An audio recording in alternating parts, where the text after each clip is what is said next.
Bueno, bienvenidos a un nuevo número de Armas de la Crítica. Estamos sacando nuestra edición del mes de marzo y estamos hoy charlando en este nuevo ciclo de entrevistas y conversaciones con Facundo Aguirre, que es trabajador estatal de la Secretaría de Trabajo de Nación y bueno, es coautor del libro Insurgencia Obrera, que fue publicado hace unos años en Ediciones IPS, y también él es colaborador de La Izquierda Diario. Así que te damos la bienvenida, Facu, ¿cómo estás? Buenas tardes, muy bien. Antes que nada quería mandar un abrazo a todos mis compañeros y compañeras de la Secretaría de Trabajo que fueron despedidos el último viernes. En particular a mis compañeras y compañeros de la encuesta de indicadores laborales, que fueron 22 despedidos.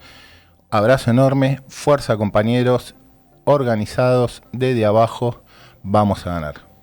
Bueno, totalmente. Desde el suplemento también nos sumamos a este saludo y este apoyo a su lucha y nos ponemos a total disposición para todas las acciones que lleven adelante.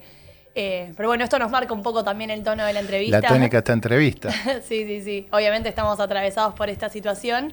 Y bueno, queríamos arrancar charlando un poco también de la actualidad sobre la movilización que hubo este último 24 de marzo, que fue masiva nuevamente en las calles y que bueno, tuvo acciones en todo el país, en medio también de una cruzada que está tratando de reabrir, me parece, el gobierno de La Libertad Avanza, sobre cuál es el balance que ellos reivindican de la dictadura.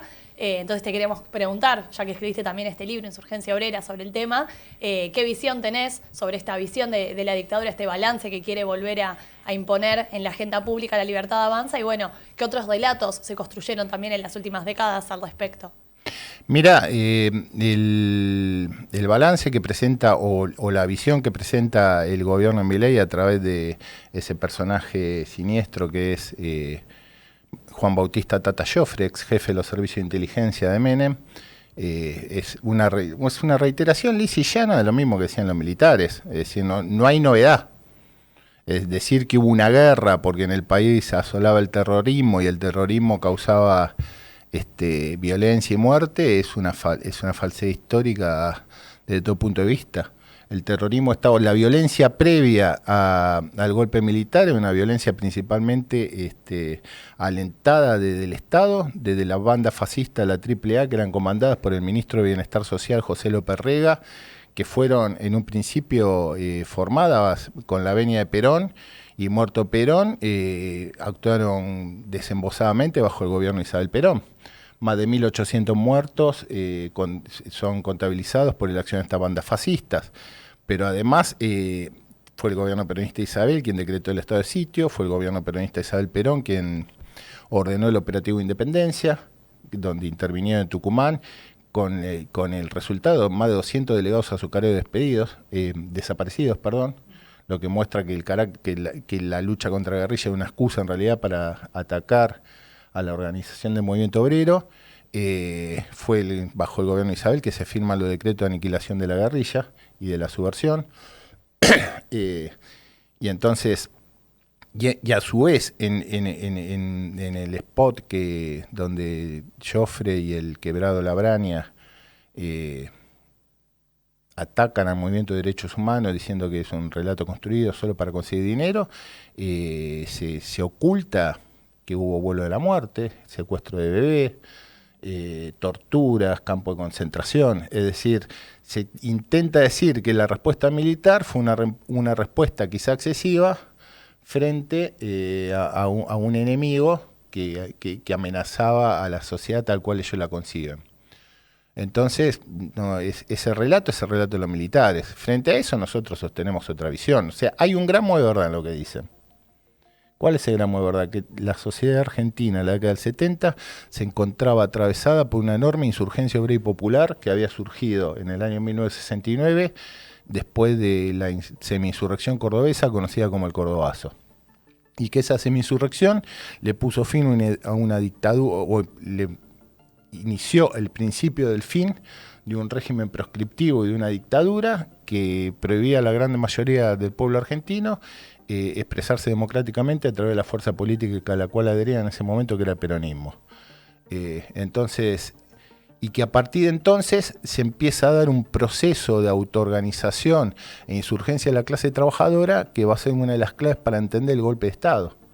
Si acá no hubo una guerra, como ellos dicen, acá hubo un genocidio, y el genocidio tuvo fue dirigido hacia la vanguardia militante de la clase trabajadora y de la juventud, que entre el año 69 y el año 76 protagonizaron grandes luchas, grandes jornadas y movilizaciones, y que tenían por fin terminar con la sumisión del país al imperialismo y construir una sociedad mejor. Entonces ese fue el objetivo del genocidio, del golpe militar. Y a partir de eso se reconstruyó. La burguesía intentó reconstruir un régimen basado en el terrorismo de Estado, donde se restaure su poder político. Y acá vuelvo a la situación de mis compañeros del Ministerio de Trabajo. Quien ha ordenado los despidos en el Ministerio de Trabajo es el secretario Cordero. Cordero es un miembro del Grupo Techín. El Grupo Techín es uno de los grupos colaboradores de la dictadura militar. En Campana, los campos de concentración funcionaban en los terrenos de Techín. Techín y Siderca, Dalmine, las empresas que responden al Grupo Techín, entregaban a sus trabajadores. En Catalinas, donde están las oficinas de Techín, se reunía el Estado Mayor, se reunía la fuerza represiva para discutir todos los planes de represión sobre los trabajadores. Es decir, hay una continuidad, no solo hay continuidad del discurso, hay continuidad en los grupos económicos que se han hecho con el poder político a través del gobierno de Milei.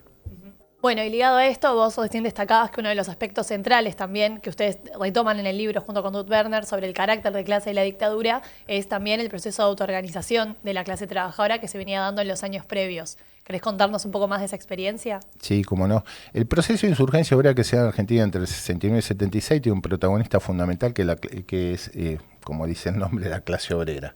Es decir, el cordobazo no fue, como decía la dictadura de Onganía, el producto de los agitadores o de los terroristas encubiertos, sino que fue un proceso de masas que puso fin, que hirió de muerte a su gobierno. Y sus protagonistas centrales fueron los obreros de las grandes automotrices, los obreros de Luz y Fuerza, los obreros de la UTA, los obreros metalúrgicos. Es decir, fueron las grandes columnas vertebrales de una nueva clase obrera que había surgido al calor de la gran industria en la década del 60 en Córdoba, ¿sí? Ese proceso tuvo dos protagonistas, los grandes sindicatos, que son los que convocan a la huelga general, y posteriormente, producto de la semi-insurrección, empiezan a surgir organizaciones fabriles, cuya máxima expresión en Córdoba es el sindicato de trabajadores de Concord y el sindicato de trabajadores de Matterfer, que son los dos grandes sindicatos de la Fiat. Fiat Concord, Fiat Matterfer. El Citrax-Citram. Ahí surge un fenómeno que va a pasar a la historia bajo el nombre del clasismo.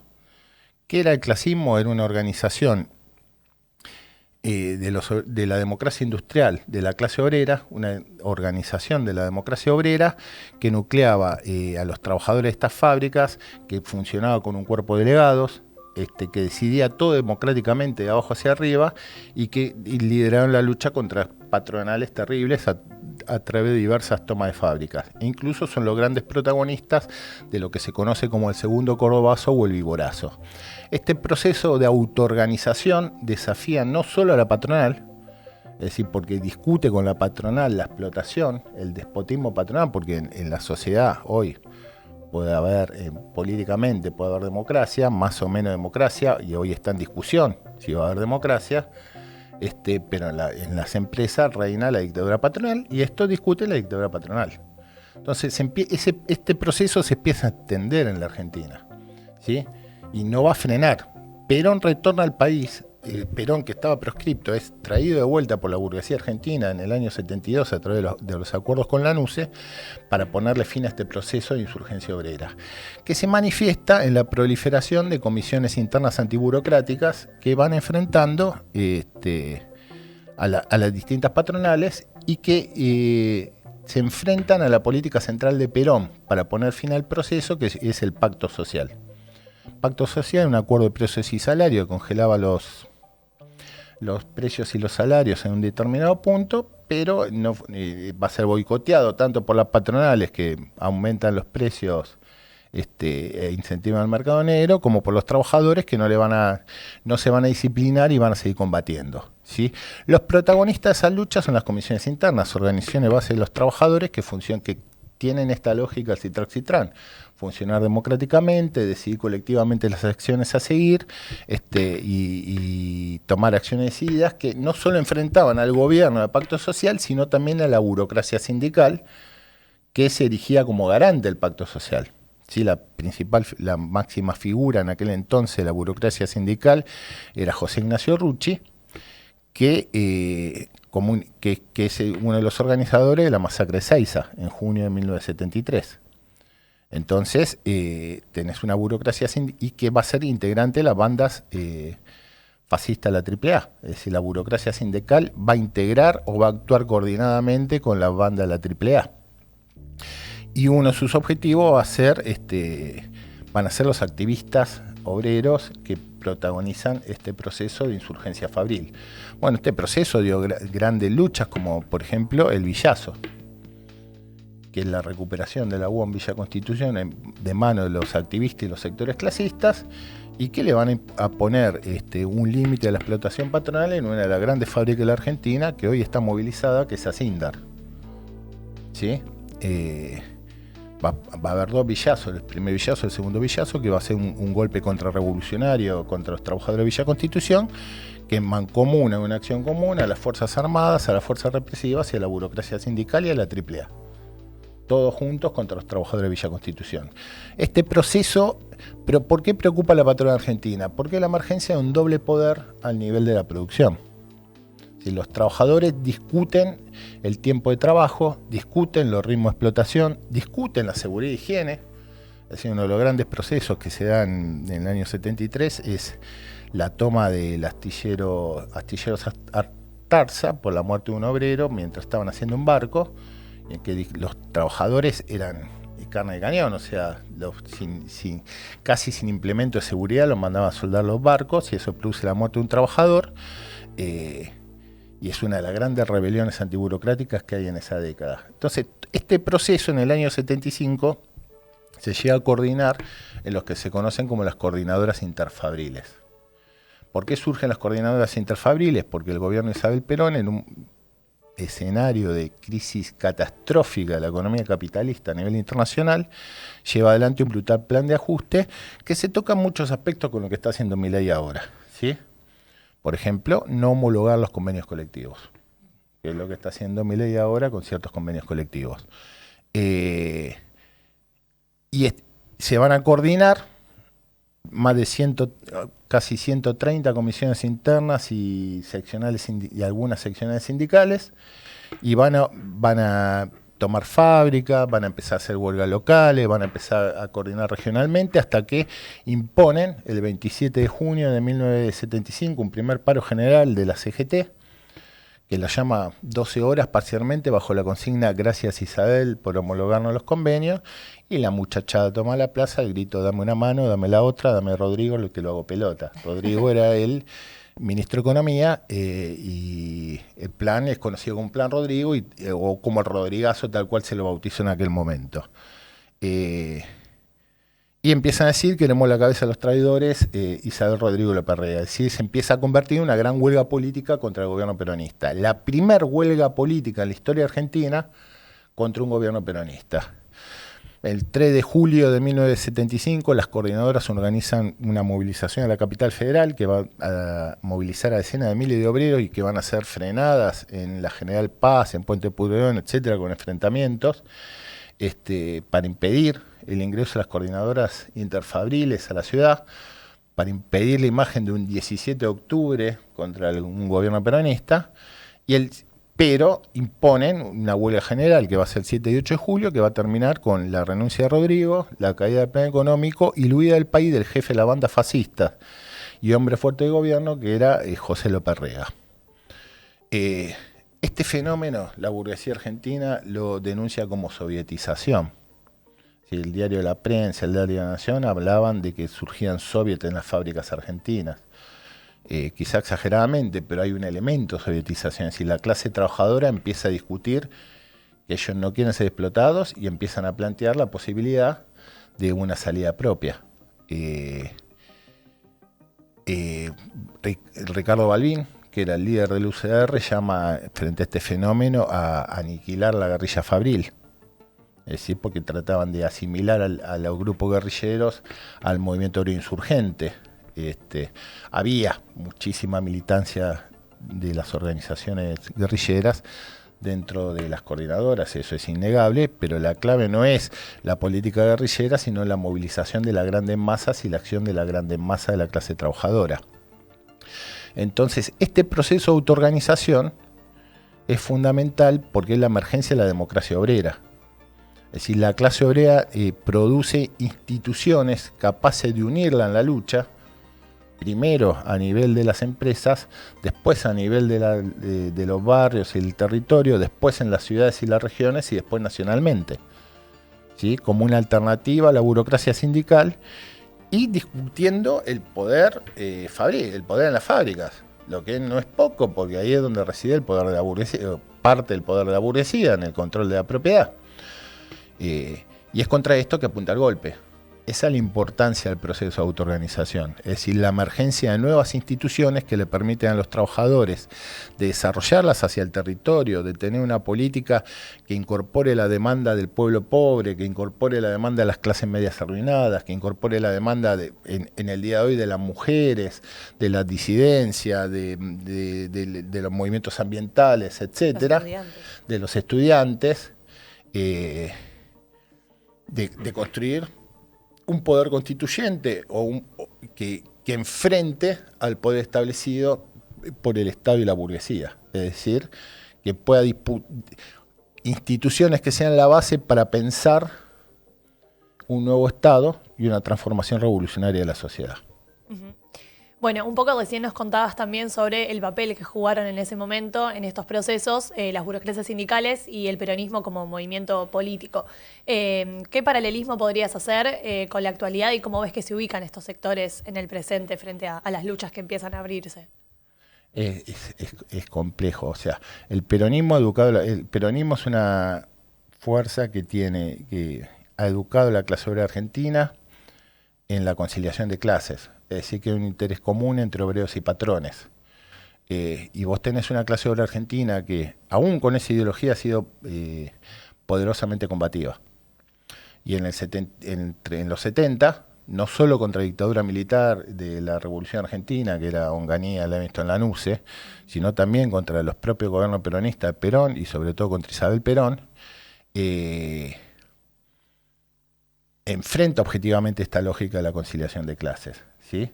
Entonces hay un primer problema, hay que romper la idea de la conciliación de clases.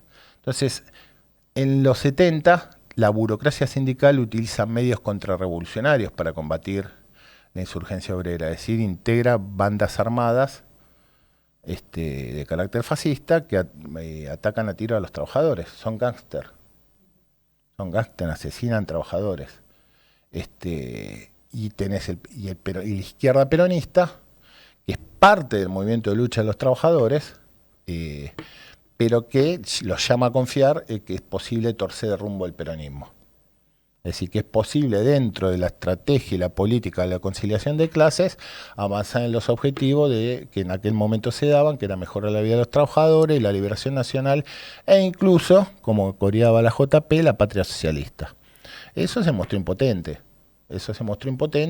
Y además de los errores de guerrilleristas que lo llevaron a separar a la vanguardia de las masas en una guerra de aparatos, fue una línea que colaboró para que la clase trabajadora sea derrotada. Entonces, en los 70 el principal responsable de la derrota de la clase trabajadora es la dirección peronista, que lo llevó a la vía muerta, a la conciliación de clases,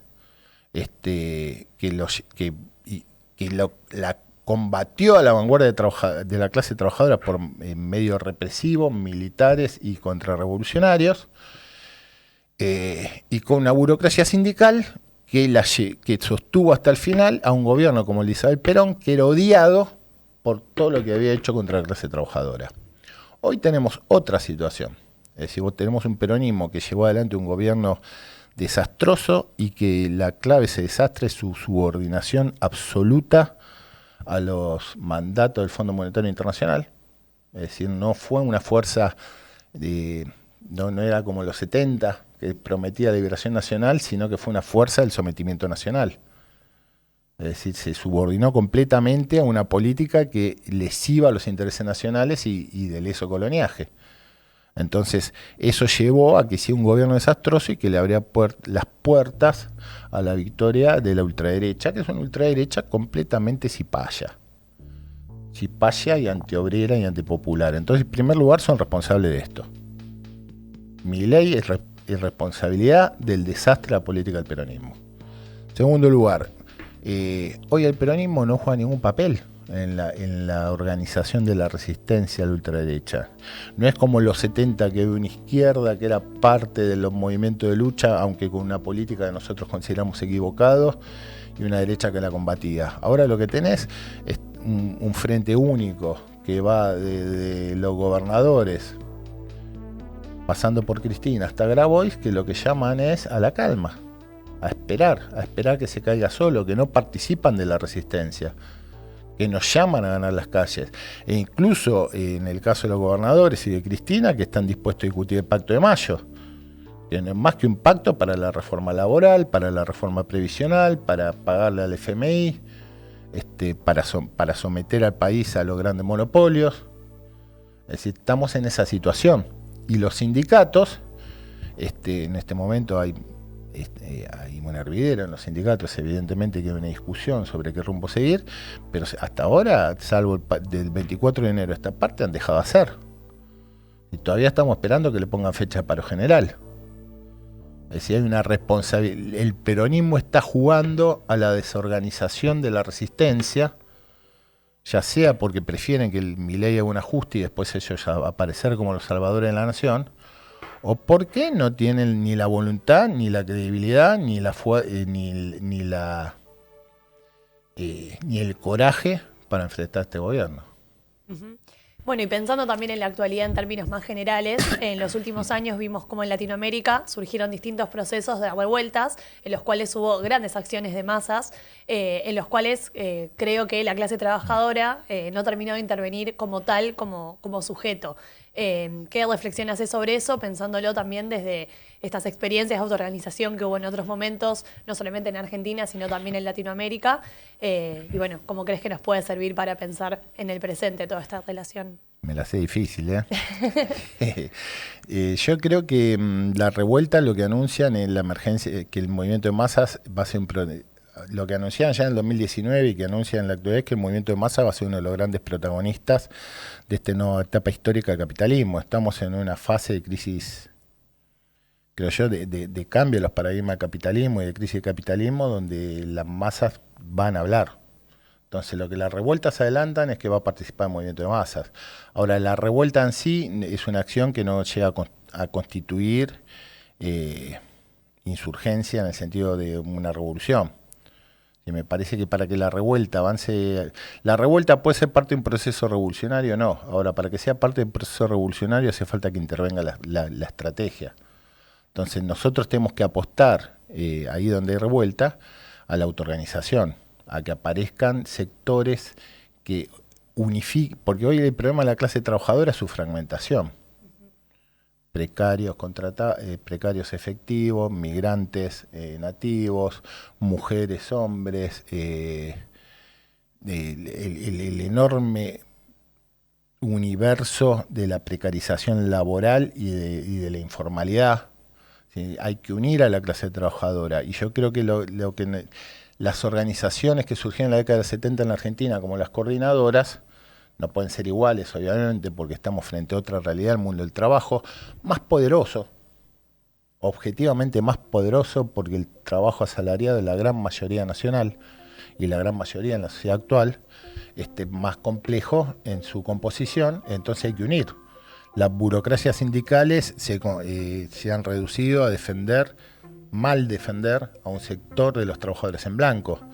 Los movimientos sociales se reducen a defender o a reclamar por los sectores más pobres de la clase trabajadora, y nada de eso se unifica. Entonces lo que necesitamos son organizaciones como las coordinadoras que unifiquen a todos los sectores de los trabajadores. Entonces la revuelta, la autoorganización es el primer factor de organización, de intentar de darle a ese movimiento espontáneo, a esa explosión, una fuerza organizada para dirigir. Ahora, Lo otro que hay que luchar es por la intervención de la clase trabajadora. La debilidad de las grandes revueltas en Chile, Ecuador, Colombia, fue que la no intervención más de la clase trabajadora, que fue contenida por las burocracias sindicales. Entonces lo otro es el eje ordenador de la huelga general.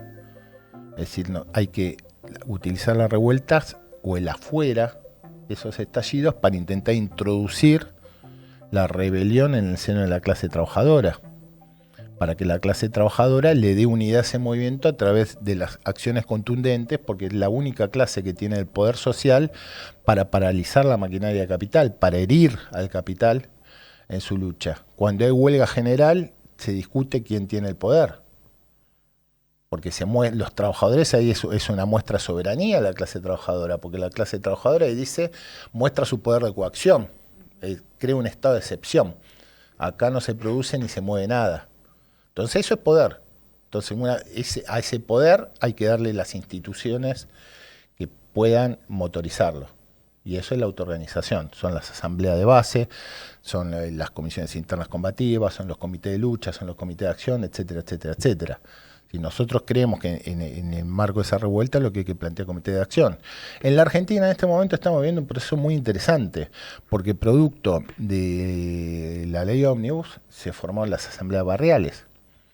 Y si bien las asambleas barriales son una vanguardia de un sector de los trabajadores estatales, docentes, de los jóvenes estudiantes, de la gente de los barrios, de democracia plebeya, muestran un camino. Es decir, nosotros tenemos que tratar de introducir el espíritu de las asambleas barriales dentro del movimiento de los trabajadores. Ese organizarse desde abajo, ese de tomar la decisión democráticamente, eso de tomar la resolución de los conflictos en nuestras manos. No esperar a que los dirigentes sindicales que están especulando a ver qué pueden negociar con el gobierno de Milei sean los que tomen la iniciativa. Tenemos que ser nosotros los que tomemos esa iniciativa. Ahora, para hacer todo eso hace falta una fuerza dirigente. Hace falta un partido revolucionario que se plantee este objetivo, unir a la clase trabajadora, que esa clase trabajadora levante un programa que incorpore la demanda del conjunto de la sociedad y lo transforme en una salida, porque hoy es ellos o nosotros. O es la dictadura de Techín y la Corporación América, que son los dos grandes grupos económicos que se han copado el gobierno de Milei, más los fondos buitre, o es la salida que imponemos los trabajadores y el pueblo organizados. Entonces, para eso necesitamos autoorganización, una dirección consciente, que tenga esa política y esa estrategia, que sea un partido, y la decisión de combatir por esos fines. Bueno, justo te quería preguntar, para ir cerrando un poco sobre esta relación también de las experiencias de organización que se vienen desatando desde las asambleas barriales y bueno, qué potencialidades y qué límites también le encontrás a este proceso, sobre todo para pensar este contexto en el cual estamos viendo que está habiendo una oleada de despidos en el Estado, está habiendo ataques también a empresas estatales como Aerolíneas Argentinas, donde también hay más de 40 despedidos en la terciarizada GPS y donde, bueno, más de conjunto vemos eso, un ataque al pueblo trabajador y, bueno, ajuste también en las universidades que hace que empiece a despertarse algo también en el movimiento estudiantil. Yo potencialidades le veo todas, es decir, porque creo que es lo nuevo. O sea, vos tenés que el movimiento social y el movimiento obrero en la Argentina tiene una particularidad. El sociólogo Juan Carlos Portantiero decía que a Argentina le faltaba burguesía y le sobraban sindicatos. Argentina es un país donde su movimiento de masa es altamente organizado, pero no es organizado, es organizado producto de grandes combates. Es decir, los grandes sindicatos que hoy conocemos surgieron de la resistencia peronista.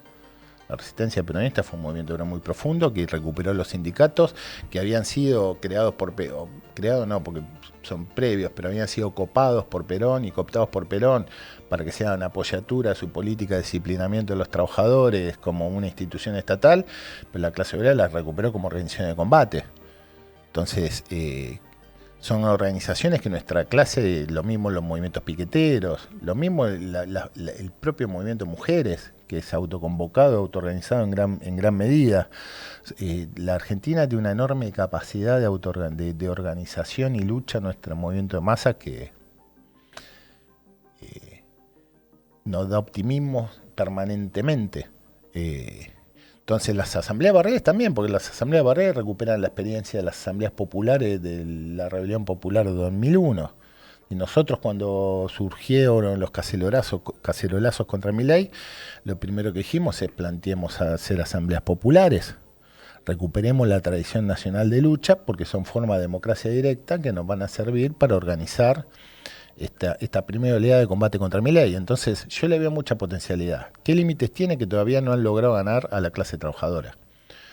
Y el problema que tiene la clase trabajadora es que tiene una burocracia sindical dirigente y la burocracia de los movimientos sociales, porque lamentablemente los movimientos sociales que surgen de los levantamientos piqueteros de fines de los 90 y el 2001 se han transformado en direcciones clientelares, que establecen relaciones clientelares con el Estado y con los trabajadores ocupados, no se han mostrado capaces de articular la unidad del movimiento de masas, del pueblo. Entonces, necesitamos organizaciones que lo logren. Entonces, el límite que todavía tienen las asambleas populares es que le falta una intervención directa a la clase trabajadora. Ahora, yo veo que las asambleas populares, por ejemplo, han ido a todos los cortes en Aeroparque convocados por los compañeros GPS. Yo espero que las asambleas populares el próximo miércoles estén en el ingreso del Ministerio de Trabajo para acompañar a los trabajadores estatales en su ingreso masivo. Entonces ahí tenemos una unidad que es poderosísima. ¿Cuál es la potencia? ¿Qué le falta a la Asamblea Popular y cómo pueden desarrollar su potencialidad hasta el final? Uniéndose a la lucha de los trabajadores. ¿Qué le falta a la clase trabajadora? El espíritu de las asambleas populares. Entonces, si logramos mezclar esas dos fuerzas, mamita querida, Milei, prepárate porque vas a hacer jamoncito. Bueno, me parece una muy buena reflexión final esta que hacías.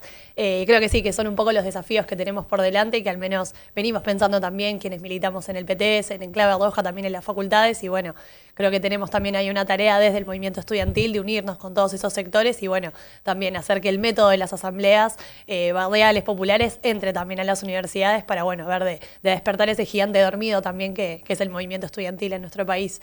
No sé si querés sumar algo más, alguna conclusión, reflexión final. No, espero que también el movimiento estudiantil es un actor llamado a participar.